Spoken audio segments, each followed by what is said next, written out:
Here to help us analyze the situation is author and podcast host of The Daily Wire, Michael Knowles. Hello, Michael. Given all the unrest that's going on, President Trump today said civilization itself is at stake with this election. Do you agree?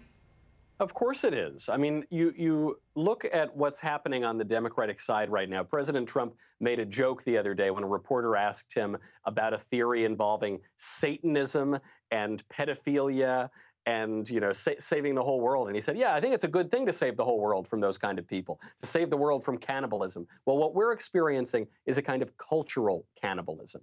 What we're seeing is Americans destroying their own country, burning down cities, harming their fellow Americans, destroying businesses, destroying the economy, and pulling down statues of Thomas Jefferson and George Washington and the founding fathers.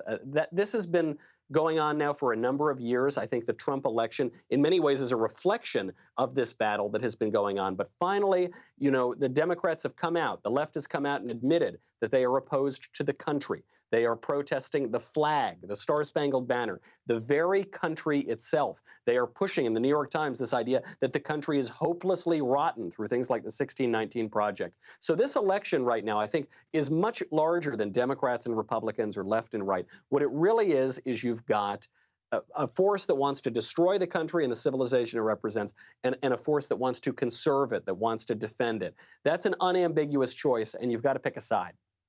Yes, that's true. I've actually heard it said before that the divide comes down to between those who are with 1776, the founding of this nation and its ideals and principles, and those who are more in line with the 1619 version of America, which only looks at the bad and the rotten and the evil. And so, kind of going back to this idea of culture, I played a clip earlier in the night of this boy in Chicago, this young man, and he admitted to looting and to breaking open an ATM. But the funny thing that got me was that he tried to blame it on society. He said, hey, I might have broken into the ATM, I may have taken the money, but it's still your fault. Why do you think that is? Why is our culture pushing the youth to think this way and act this way?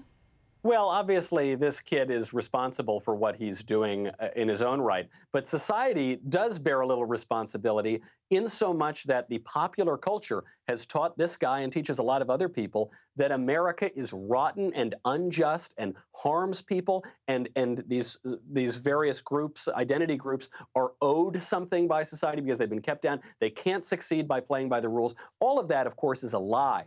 But that is what kids are taught now as early as kindergarten or even pre-kindergarten, all the way up through college and then in the popular culture as well. There was a woman who was defending some of the BLM riots, and she said that looting these stores is actually a way of taking in reparations. And of course, none of that is true. But what this requires is looking beyond individual policies that are happening right now to a much broader way in which we understand our own country, in which we understand ourselves. Is this country founded on justice? Is this country founded on the principles that animated the revolution? Or is this a cynical country of bad people that was founded on slavery?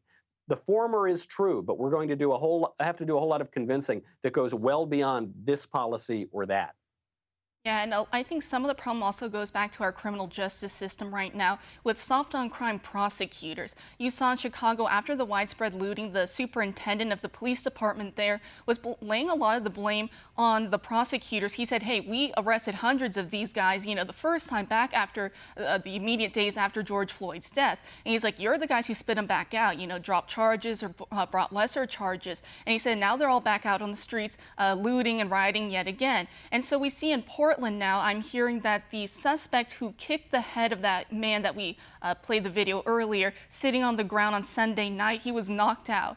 And the man who kicked him, I believe he's turned himself into custody or has been taken into custody. So I want to get your bets right now. Do you think that this will kind of quietly go away now? Do you think charges will be dropped? Or would you be surprised if actually this man is actually has the book thrown at him, if you will? I would be shocked if he has the book thrown at him. I'd be shocked if he's held to criminal account because his incident contradicts the left's narrative. And so I think they're going to try to bury it. You've hit the nail on the head, which is this word justice. Framer of our Constitution, father of the Constitution, James Madison, said that justice is the end of government. And yet the left doesn't understand what justice is. When they talk about criminal justice, they say that they want to let all the criminals out of prison. Well, that's injustice. Justice is getting what you deserve. But they come up with all these different definitions of justice, most notably social justice, which is getting what you do not deserve because you're a member of a privileged group. That inversion of justice is, I think, at the heart of a lot of our national problems right now. We've got to get that part straight. And I think if we understand that top line level, some of the other political mayhem will fall into line from there. Great points there, Michael. And thank you for coming on tonight.